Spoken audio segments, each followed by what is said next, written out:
ఒక కథ ఎప్పుడు చెప్పాలని ఆ కథేరా నిర్ణయిస్తుంది. మోడర్న్ స్టూడియోస్ నీతో ఒక సినిమా చేయడానికి ఒప్పుకుంది. ఒప్పించాను. నువ్వు ఎవరనేది ఈ ప్రపంచానికి తెలియబోతోంది. ఒక న్యూస్ బిట్, దాని తర్వాత వచ్చిన ఒక ఫోన్ కాల్, ఎవ్రీథింగ్ చేంజ్డ్. ఎవరి నుంచి? మీ శిష్యుడు నట చక్రవర్తి టీకే మహాదేవన్. ఈ సినిమా నేను తీస్తాను, మీరు అదొక మూలను కూర్చొని చూడండి. ఈ సినిమా ఇచ్చే డబ్బు, పేరు, ఖ్యాతి నిన్ను పాడు చేసేశాయి. ఈ సినిమా నేను అనుకున్నట్టే నా క్లైమాక్స్ తో రిలీజ్ అవుతుంది. కట్టుకున్న మన బంధం దేనికి వెనకాడదు. నీతో ఒక్కటవుదామని వచ్చాను. నాకొక సందేహం, ఏదెక్కువ అందంగా ఉందంటావు? ఆ చందమామ, నీ ముఖార విందమా? ఈ అద్భుతమే బాధలో మాత్రమే కన్నీళ్లు వస్తాయని ఎవరు చెప్పారు? ఇవి కన్నీళ్లు కావు.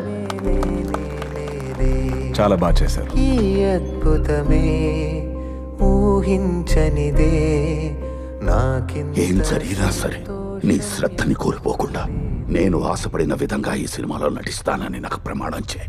నాకు మాటివ్వు. నేనే ఒక ముద్దులా వెళ్ళి పడుకున్నాను. నువ్వు ఒక ముద్దువే.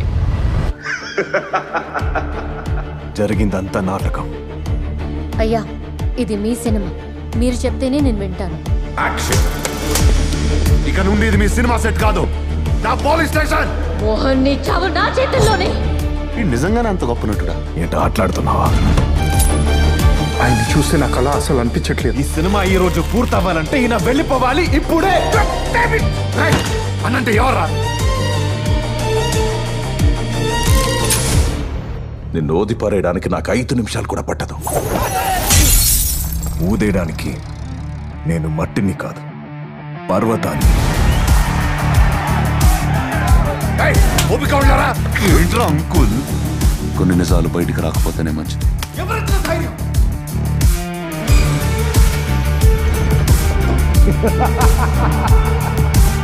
నన్ను చంపేసాయి, నన్ను చంపేసాయి, నన్ను చంపేసాయి, నన్ను చంపేసాయి.